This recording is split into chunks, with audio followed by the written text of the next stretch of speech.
सर्व लहानू भक्तांना सप्रेम जयगुरु। आज आपल्यासोबत श्री संत लहानूजी महाराज मंदिर कळमेश्वर चे अध्यक्ष आपल्यासोबत आहेत आणि त्यांच्या जीवन प्रवासामध्ये आलेले सर्व अनुभव त्यांच्या धर्मपत्नीसुद्धा आपल्यासोबत आहेत। तर त्यांच्या जीवन प्रवासातले अनुभव ते आपल्याला सांगणार आहेत। दादा जयगुरु, काकू जयगुरु। सर्वात आधी तुमचा परिचय द्या, मला नाव सांगा। माझं नाव सुनील नामदेवराव नाथे, राहणार कळमेश्वर, जिल्हा नागपूर। तर तुम्हाला तुमच्या वडिलांपासूनच हा व्यासंग आहे, तर तुम्ही संत लहानूजी बाबांची सेवा कोणत्या पद्धतीनं करता हे सांगा थोडक्यात। म्हणून किंवा कर्म म्हणून हो, असं पूजेपेक्षा कर्मावर जास्त भरोसा आहे। हो, आचरण करता। बाबांनी शिकवलेलं आपल्याला जे आचरण आहे, म्हणजे काही काही गोष्टी त्या काळातल्या अशा आहे की तिथले सेवक सांगतात की दिव्याची ज्योत थोडीशी जरी मोठी असली तर सेवकाला सांगायचे म्हणते बाबा की ती ज्योत थोडीशी कमी कर।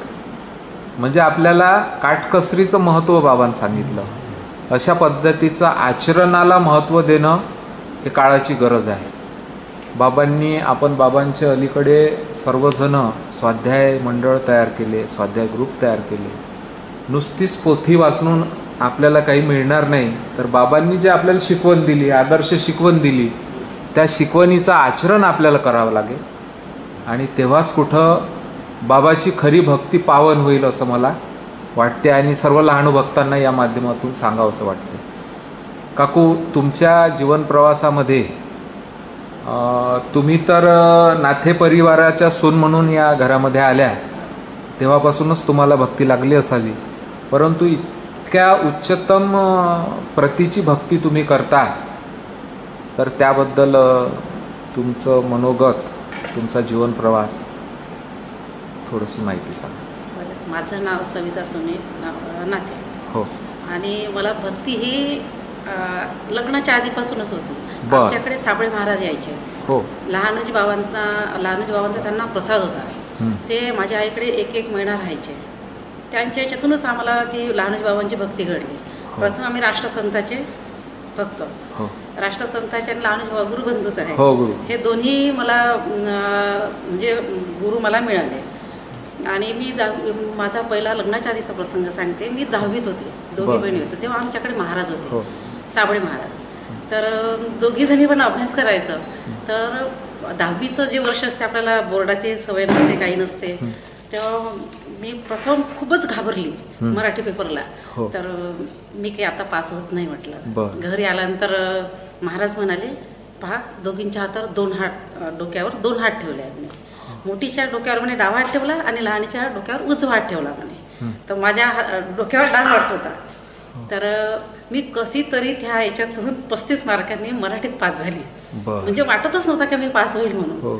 ते तेव्हा पहिला प्रसंग लहानूजी महाराजांनी माझ्या जीवनात घडवला। आणि लग्न झाल्यानंतर माझं लग्नसुद्धा टाकरखेडलाच झालं। असं काय? हां, टाकरखेडून लग्न झालं। आणि माहेर कुठलं आहे? माझं माहेर मोजरी, गुरुकुंज मोजरी। लग्नसुद्धा मोजरीहून म्हणजे वरातच आमचे टाकरखेडला गेले। टाकरखेडून लग्न झाला, इथे आलो। त्या वर्षी 94 मध्ये इतका पाऊस होता की नवरीला म्हणजे त्या दिवशी लग्नसुद्धा झाले नाही, इतका पाऊस होता त्या दिवशी। त्या पावसातून आम्ही आलो, इथे लग्न झालं, सगळं झालं। आणि आमच्या घरीसुद्धा महाराज म्हणजे असं इतकं पाणी होतं, पाऊस होता, त्याची कथासुद्धा झाली नाही, काहीच नाही। आणि परिस्थिती म्हणजे असं की एक झोपडं होतं इथे आमच्या, त्या घरात आम्ही राहिलो। बाबाजीच्याच पुढे माझी बेडरूम होती। हां, आणि बेलूरकर दादा आमच्याकडे यायचे। दादा नेहमीचे, दादांनी लग्नसुद्धा दादानीच लावलं आमचं, अतई बाबाजींनी, दादांनी। आणि मग लग्न झाल्यानंतर मी अशीच मंदिरात पूजा करायची, पूजा करत होती। तर बाबा काय म्हणतात मला, बेलूरकर दादा, ह्या पोटीला तर म्हणते पहिला मुलगाच होतो म्हणते। असं बेलूरकर दादांचं पहिलं आहे। तिथून मग मला चालला तर मुलगाच पहिला, पहिला मुलगा झाला। आणि एक ट्रक होता आमचा 4232 म्हणून, तो ट्रक होता। तो ट्रक जेमतेम याच्यात हे चालायचं, सगळं हे व्हायचं। परिस्थिती म्हणजे असे थोडं म्हणजे माझ्या जीवनात मला असं कधी बाबाजीनं उपाशी म्हणून कधीच ठेवलं नाही आणि नाही हे असं कधीच नाही झालं। मला महाराजांनी खूप काही दिलं आणि माझ्याकडून सेवा पण खूप चांगली करून घेतली। आजही जे आपण जे करतो ते त्यांच्यामुळं माझं हे होते. त्यांच्या माझा श्वास म्हणजे लहानोजी बाबा आहे. शक्ती प्रदान करतात हां. की म्हणून तुम्ही करता. हां, तसं आहे. तर तुम्हाला एक मुलगा एक मुलगी. एक अच्छा. तर इथे वार्षिक कोणते कोणते उत्सव साजरे करता तुम्ही या संस्थानला? हे सांगा. सर्वात म्हणजे महाराजांचा पुण्यतिथी होते, जयंती महोत्सव, कोजागिरी हो. आणि गुरुपौर्णिमा अच्छा. हे कंटिन्यू मध्ये राहतात. बाकी मग आध्यात्मिक जेवढे काही आहे, कोणाचं प्रवचन असलं, काही मदत कोणी आले की बा आपण प्रवचन करू, मग लोक जे आपले मंदिराचे लोक जुळून त्यांचं प्रवचन किंवा त्यांचं व्याख्यान असलं हो. हे कंटिन्यू मध्ये राहते. मदत भजन स्पर्धा पण कंटिन्यू मध्ये होते. आता भजन स्पर्धा आम्ही याच्यात घेतल्या, मदत वेगळ्या घेत होतो, भजन स्पर्धा राहत होत्या. म्हणजे सामाजिक उपक्रम कंटिन्यू चालू राहते.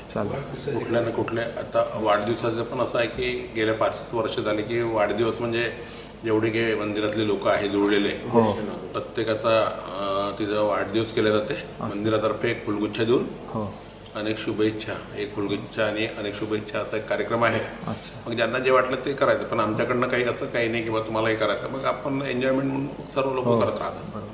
तो एक प्रकारचा त्या सेवकाचा आदर केल्यासारखा होते.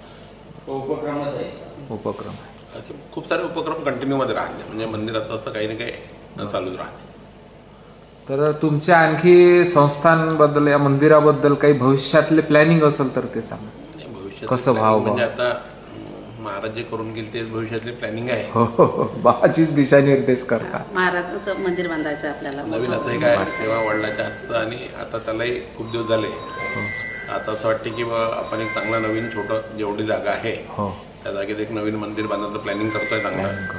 आपले महाराज केव्हा करून गेले ते त्यांना माहिती आहे. बाबाजी नक्की बळ देतात आणि सगळं ते आता केव्हा करतील त्यांच्यावर आहे. आता तारीख नाही सांगतायत, बाबाजी नक्की करून घेतात. प्रोसेसमध्ये आहे. बाबाजी आणि एक माझा एक प्रसंग आहे की जेव्हा थोडं कठीण परिस्थिती होती की मला असं वाटायचं की आपल्याला खूप कर्ज आहे, कसं होईल. तर एक दिवस मला असं स्वप्न पडलं.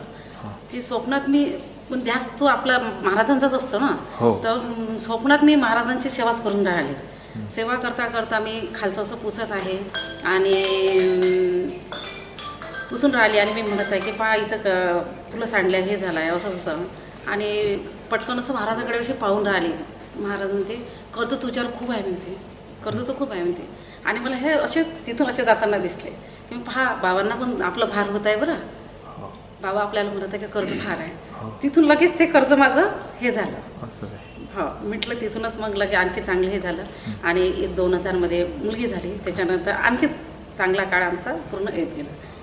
आणि आमचा मोठा ग्रुप आहे, पुरुषांचा, स्त्रियांचा. आमचा लहानोजी मंडळ आहे मोठं. आणि महाराजांचे आम्ही लीलामृत वाचन सामूहिक घेतो. कुठे वास्तुपूजा आहे, कुठे कोणी म्हटलं की आमच्या घरी कुठला प्रसंग आहे तर आम्ही सामूहिकतेनं पूर्ण म्हणजे पारायण सोहळा पार पाडतो. आणि एक असा प्रसंग आहे की माझे सासरे कॅन्सरने वारले. तेव्हा त्यांना घरी आणलं. डॉक्टर म्हणे की तुम्ही आता घेऊन जा त्यांना. तर घरी आणलं. तर मग आता यांना 1 महिना 2 महिना जसे जे वाचतील बा तसं त्यांना तुम्ही त्यांची आता सोय करा. तर इथेच आमच्या इथे पोद्दार साहेब आहेत, त्यांच्याकडे आम्ही ॲडमिट केलं त्यांना. ते म्हणे की तुम्ही यांना घेऊन जा, आता नका ठेवू इथे. का 1-2 महिने वाचू शकतात, नाही तर 3 महिने. कॅन्सरचा पेशंटचं काही सांगता येत नाही. तर मग मला कसं खूप वाईट वाटायचं की बा इतकं यांनी सेवा केली, तर असं 2 महिने 3 महिने तर नाही यांना लागायला पाहिजे. तर मग आणि मी एकट्या तिथूनच उठली. सगळेजण असे भेटीला आले, सगळेजण झाले. आणि मला नागपूरला ते मी राहत होतो. तर मी मंदिराजवळ गेले आणि बाबांना म्हणते की बाबा नाही बरं 3रा दिवस पण नका निघू. तर त्यांना म्हणजे बिलकुल काही वेदना होऊ नका देऊ. 3रा दिवससुद्धा निघू नका देऊ. दुसऱ्या दिवशी 5 वाजता 5-5:30ला बाबांचा देह झाला. तेव्हा मला जेव्हा त्यांची वेदना पाहिली तेव्हा रड आला. गेल्यावर नाही आला की म्हटलं पहा महाराजांनी माझ्या म्हणजे एक शब्द आताही जे आपण जे करतो ते म्हणजे महाराज पूर्ण करतात. या बाबतीत एक वंदनीय राष्ट्रसंतांचं भजनच आहे की सुख दुःख भोग सारे चुकतीने हे कुणाला, हो देव संत दोन्ही राजा किंवा दिनाला.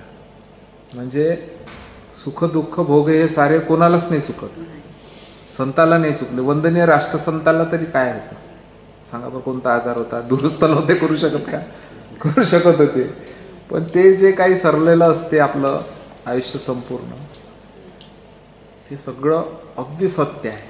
लहानूजी बाबालाही जे काही भोग होते ते भोगावे लागले, प्रत्येकालाच भोगावं लागते अवनीवरील. आता आपण म्हणून- साक्षात बघत आहे अंबादास महाराजांना पण. हो. तर सर्व या निमित्तानं योगायोगानं तुम्ही प्रसंग सांगितला आणि तुमच्या मनाची कशी अवस्था झाली होती बा, का एवढं सगळं बाबाजीचं करून मी असं कसं झालं बा. तर हा प्रश्न प्रत्येकालाच येतो.